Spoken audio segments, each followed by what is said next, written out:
Hello and welcome to the show. I'm sitting here with Mr. David Bedein. He's the head of the news agency. What do you call your... Well, I have two investigative offices. One is the Israel Resource News Agency, and the second is the Center for Near East Policy Research. One does news reporting, the other does news investigations.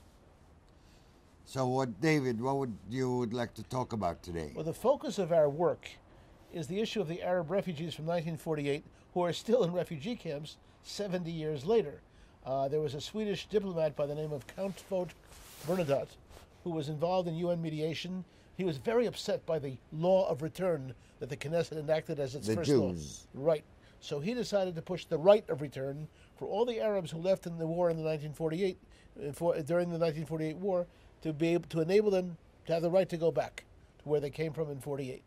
And so, ironically, people were put in, the Arabs, about 500,000 or so, were put into temporary refugee camps, 59 temporary refugee camps. And guess what? Around Israel. Right, in Lebanon, Jordan, Syria. And guess what? They're still there.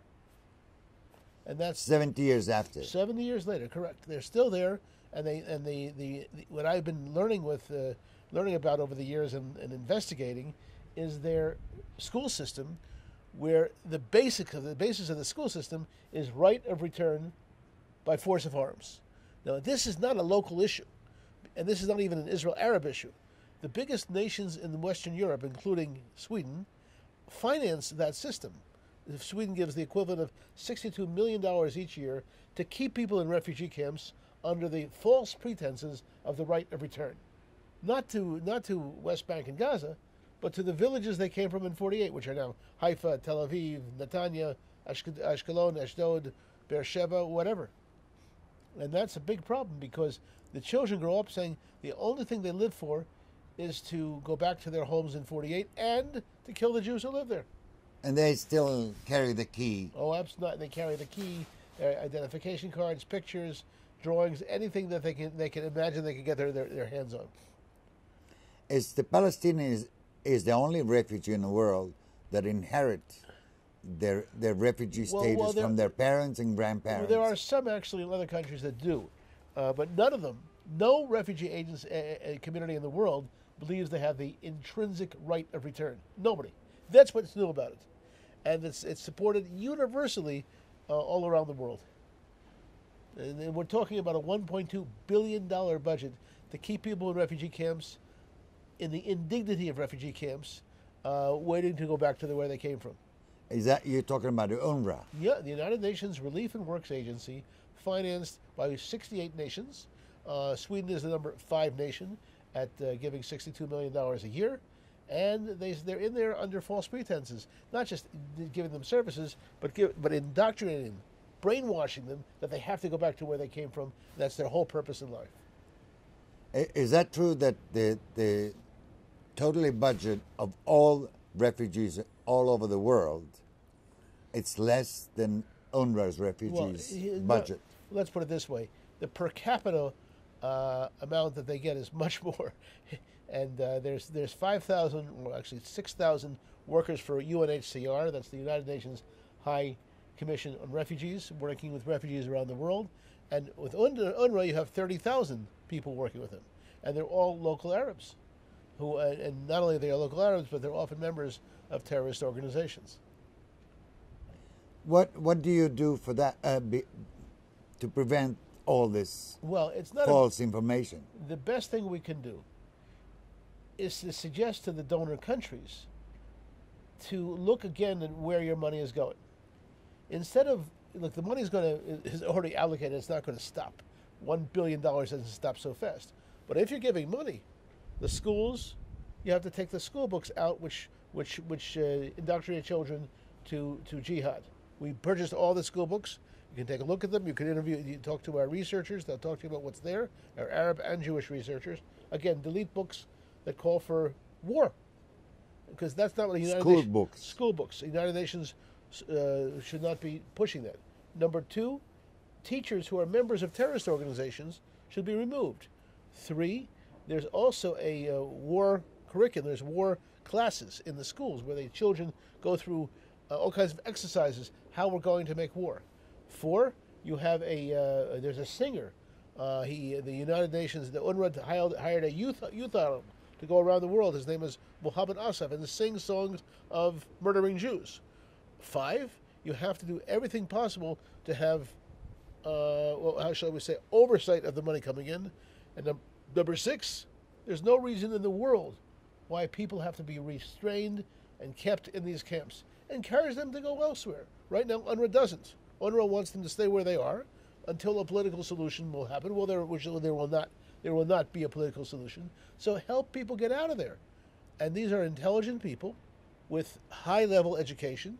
Every UNRWA child has at least a 10th grade education, if not more, and therefore they're welcome as workers abroad because they're intelligent, they can do all kinds of things, and I know that there's 17 countries. When we had a problem a few years ago with the one UNRWA camp in Iraq, and they had to be, after the fall of Saddam Hussein, they were sent around the country, around the world, there were 17 nations that received UNRWA residents.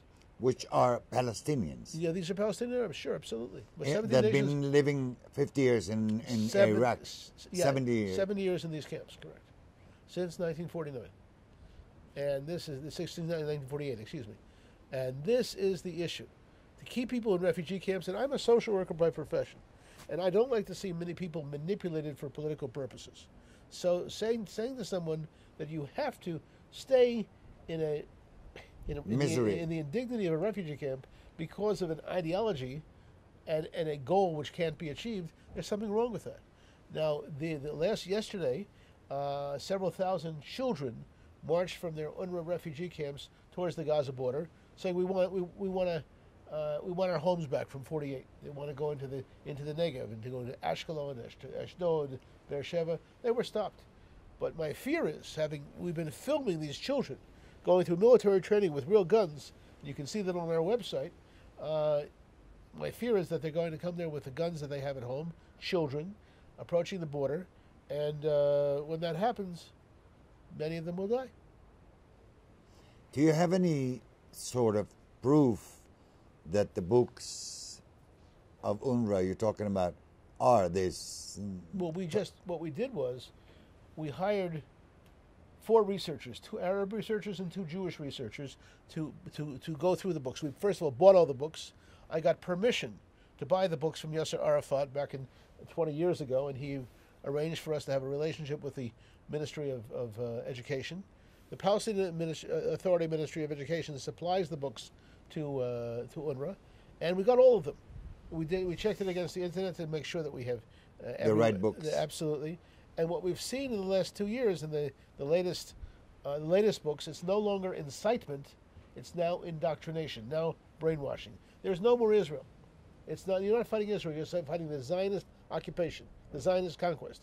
Every place in the land of Israel, whether it's inside the West Bank or not inside, whether it's occupied. It's conquered. Conquered, and the people have to be expelled. In one of the school books, one of the most amazing things we found in a 3rd grade school book, a teacher asked the class, "Well, what do we do with the 6 million Zionists who are here, and who won't leave?" And the answer was, "We have to exterminate them."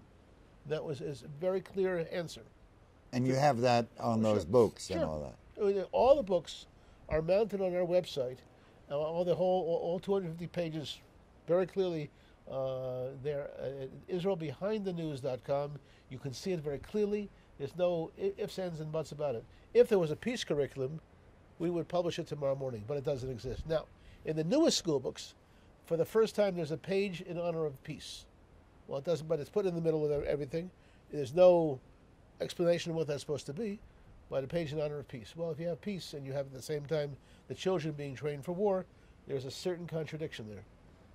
Okay, this thing about 2-state solution, for the Palestinians and for the books, there's one state and call it Palestine. That's correct. With no Jews. That's correct. That's Judenrein. That's right. And that perhaps that's the reason why Germany has tripled their contribution to UNRWA, because they know something about the Judenrein philosophy. What do we do about that? We have the most important thing is the dialogue with the donor nations. I do not believe that the parliament of any Western donor nation, whether it's Germany or Sweden or England, that they have made a decision to teach the children to make war on the Jews. I don't believe that.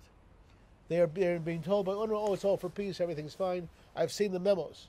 A memo we got almost the identical email from 7 foreign ministries. Oh, we know that UNRWA is making school books for peace. Well, we prove that they're not. Can you do that? Absolutely. By just opening the books. And by opening up the books, you see exactly what's there. There's no ifs, ands, and buts about it.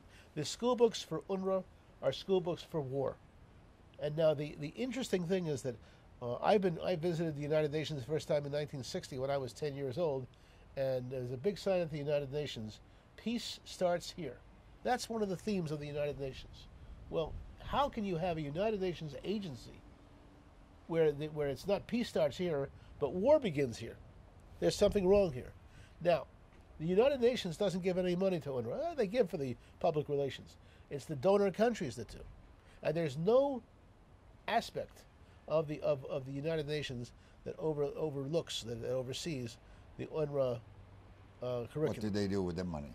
No, there is none. As we see, what's most interesting at a time when President Trump announced that 3%, that he would cut down 3% of the UNRWA budget. 3%. We're talking about 3% of $1.2 billion, and in other words, $65 million. That's 3%.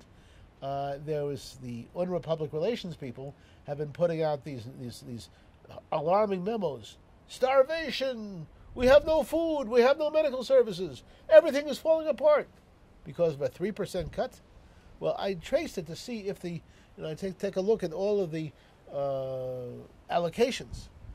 There has been at least $300 million of food and medical supplies that have reached Gaza in the last 2 months. So how can they say that?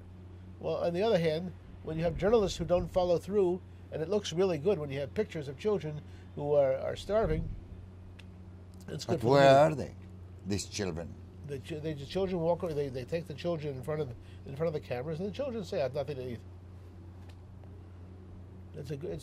I think the most important gesture that the world should give UNRWA is an Oscar at the Academy Awards. The Academy Awards in Los Angeles this year, there should be the Oscar for Best Supporting Lie. The thing is, with what we learned, when Arafat was talking to the West, he was saying something, and then when he was talking to his own people, he was saying something. Right. Totally different. Abbas was doing the same thing, and it seems like UNRWA is doing the same thing to get the donor countries to donate money. Exactly. People don't do their homework. And by the way, I must say to his credit, Abbas says the same thing says the same thing also in Arabic and in English. People don't follow what he says. That's all. He says we're going to have a peace conference which is also based on right of return. In other words, there will be 2 states. One state of Israel, which will be dominantly Arab, and the other, which is Palestine, which is dominantly Arab. What are we talking about here? He doesn't mince words into what he's talking about. There was a great film called The Blues Brothers, and they went to get something to eat, and they hear the music, and they said, "What kind of music do you have?" "We have 2 kinds, classic and Western." Country and Western. Country and Western. Let me say that again.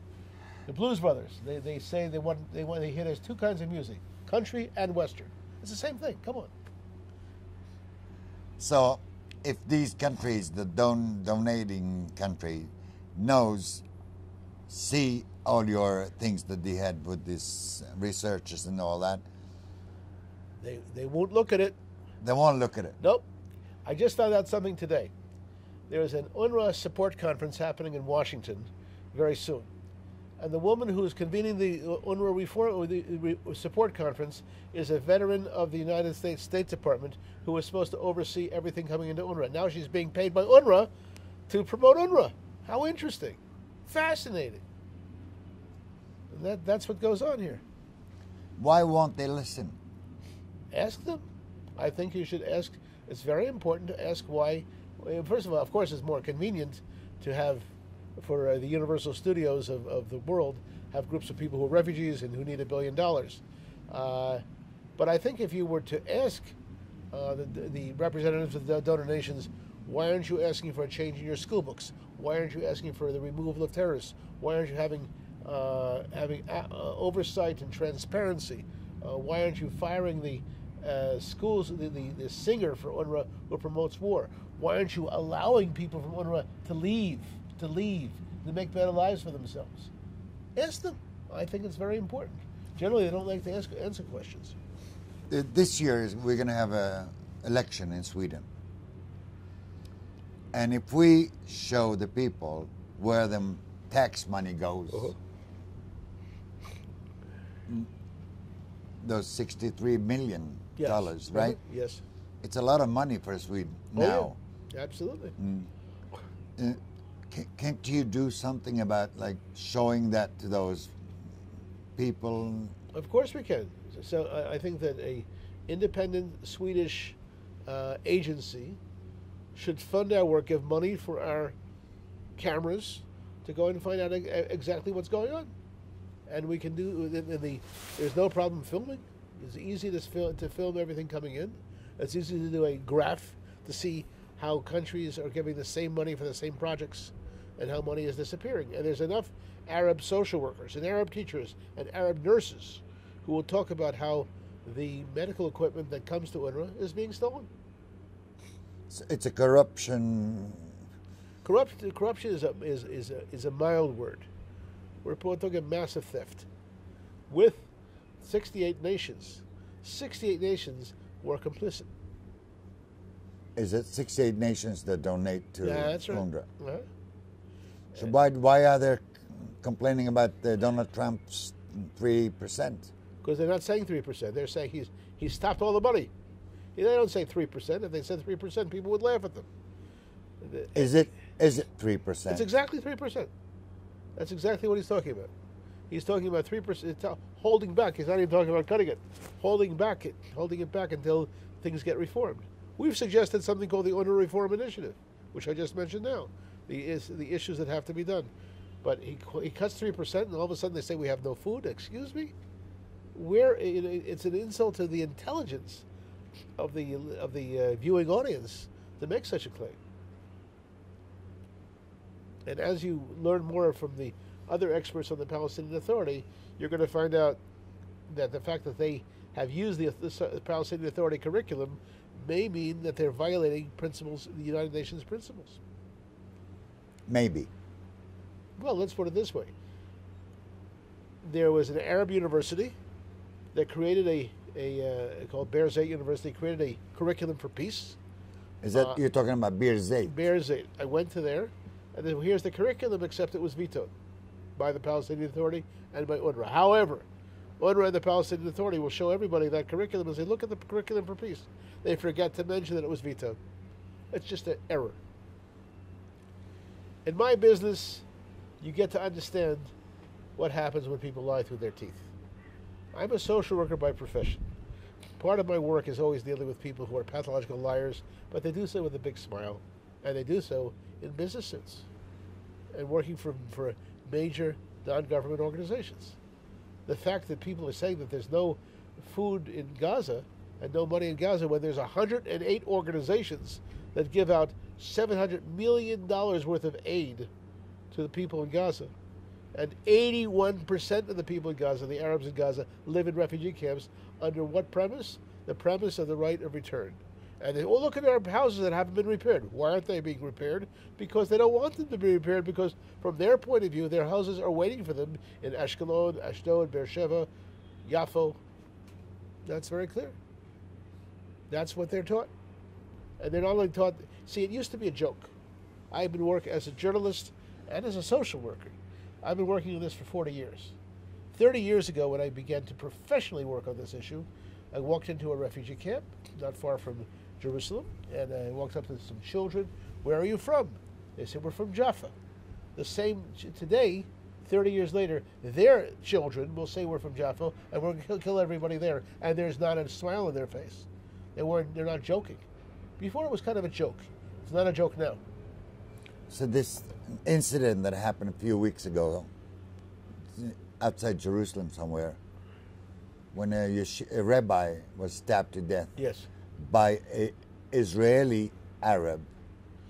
No, he was a regular Arab. Oh, well, there's two rabbis who were murdered. Yeah. One by an Israeli Arab, one by a local Arab. Yes, go ahead. But the Israeli Arab, he grew up in Jaffa That's correct. with his mother from Haifa. Right, but he has that ideology ingrained in him, indoctrinated into him, that if you see a Jew, you have to kill him. And what's most important is that the Palestinian Authority has created an incentive system. They will pay you for any Jew that you kill, and you'll get money for the rest of your life. It's a for your family. And by the way, if that's not a war crime, what is? Imagine if the head of Israel, the prime minister or the president of Israel, were to say, "We're going to pay anyone who kills an Arab terrorist." Tomorrow morning there would be an emergency meeting of the UN Security Council. Here, well, we'll take some tax benefits away from you. People here get used to watching a crime as it's being created. We're talking about the first entity ever that will pay people to kill Jews. The Nazis didn't have that. It was part of the if you were a soldier, yes. But the Nazis never had an incentive system for killing Jews. Come back, show me you kill 50 Jews, and this is how much money you get. It didn't exist. This is new, a new system for paying people to kill Jews, and people got used to it. In the word in English, they got inured to it. They got trained in their minds that this is what happens. This is what happened 25 years after what they call the Oslo peace process.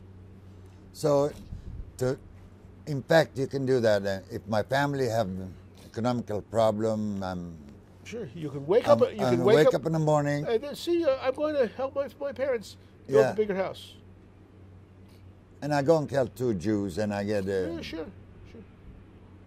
That's right. And we had a friend who was not far from here. He was getting off the bus, and as he crossed the street, an Arab ran him over, and ran over two Jews, and he was caught. He was beaten, but he wasn't killed, and he's in jail now. And his family has already been able to build a second part of their house. They got the compensation from the Palestinian Authority because he injured 2 Jews. And he'll get 15 years in jail or something. And in those 15 years, there's going to be money in the bank for him. So when he comes out, he'll be a wealthy guy. A great investment. He's 17. Terrible. He's a 15-year-old now. When he's 32, he comes out of jail after serving 15 years for running over 2 Jews, and the money's waiting for him. Is it different amount of money they get if you kill a Jew absolutely. or you? Oh, absolutely. You get much more. Sure. If you kill a Jew. Yeah, much more. And if you have the family plan, there was a man an Arab who killed 3 people in a Jewish family, and he was sentenced to three life sentences last week, and now he's getting 3 subsidies for the rest of his life, $1,000 a month for each person they killed for the rest of his life. And that money, since he would be getting out of jail so fast, goes to his family. So his family is doing very well. So they get like $3,000 per person they kill for the rest of their life. That's right. Where this money comes from? The money comes from the Palestinian Ministry of Finance, and that money comes from the donor nations who are giving to poor Palestinian Arabs. It's UNRWA money too? Or? No, it's Palestinian Authority money. It could be UNRWA money, but we don't know about that. At this point, it's Palestinian Authority money that comes from humanitarian funds that are donated by the donor countries, such as Sweden. Such as Sweden. Sure, of course. So we're paying taxes in Sweden. So Sweden can donate money to people who sit in jail, have been killing Jews, and their family building 2nd floor, 3rd floor. That's right. But the best case scenario is if they wound the Jew, and because if he's in jail for the rest of his life, he may not get out of jail. But a person who's just maimed and crippled 2 Jews, he has the best possible arrangement. He goes. I'm going to repeat it. 17 years old. He goes into jail, and he knows that when he's 32 and he gets out and going to make a life for himself, he has all that money waiting for him. in escrow, waiting. And meanwhile, the family has been also awarded. And if a terrorist killed a Jew and being killed throughout the attack and all that, what happened to that? His family? The family is paid. Oh, they pay for him? Oh, sure. If he's dead or alive? Absolutely. Absolutely. Okay, Mr. Bedein, what's the agenda of the Swedish Parliament doing this, like, recognize Palestine and doing a lot one-sided critic of the conflict Palestine-Israel? First of all, the reason Sweden is involved in this for good reasons. Sweden wants to see peace in the Middle East. That's a good thing. Now, what Sweden should do is to invite our experts to come to Sweden to translate the school books into Swedish and to show the films of the schools and the films of the people who are getting the aid. Sweden was the first nation to recognize the Hamas regime in Gaza. So we've been filming the Hamas regime in Gaza for years, actually for 20 years. And the people who speak to us on behalf of Hamas in Gaza speak very openly that their purpose is to wipe out the Jews. I do not believe that Sweden knows this, because these are, on a personal basis, they're charming. I sit with them over coffee. They're sweet people. They're family people. They're religious people. You know, you wouldn't believe it. You wouldn't believe that a person who's sitting with you in a coffee shop in his office is as vicious as he is. So you bring it to. We have we have on tape, on video, a Hamas official praising UNRWA for allowing them to teach the children how to kill. Now it's very easy to bring it over there. We just have to have the people have the willingness and the budget to do so. And again, if we find a peace curriculum tomorrow morning, we'll publicize it. But we don't. There isn't any. It doesn't exist. But in the public relations firm, what did UNRWA do? UNRWA just hired a very high-power public relations firm in New York to make everyone believe that UNRWA, they want peace. They're just a normal agency, and they're not causing any trouble.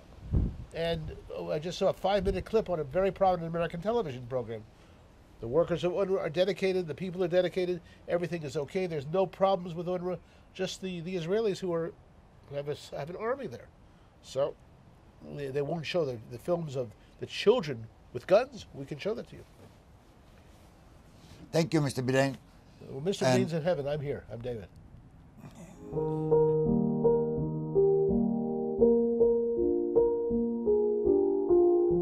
لأنه نعمل حرب إنه نفرجن اليهود إنه إحنا عن طريق المقاومة في عمليات الطعن والدعس والطخ ورمي الحجارة. عمليات الدعس وعمليات الطعن. بس بدك بطلع بستشهد عادي. أنا إن شاء الله أساعد الشباب وإن شاء الله أصير مقاوم بالمستقبل مع الدولة الإسلامية.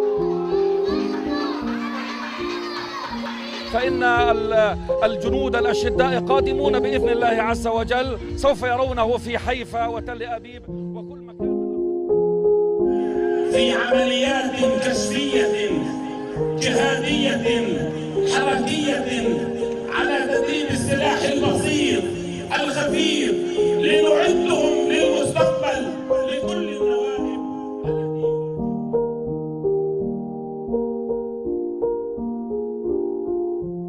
سيكون في هناك شيء جديد يعني يكسبه هذا المشروع لنصل إلى مرحلة أن يكون جميع أبنائنا وجميع شبابنا شباب يعني قد محونا الأمية على السلاح إن شاء الله.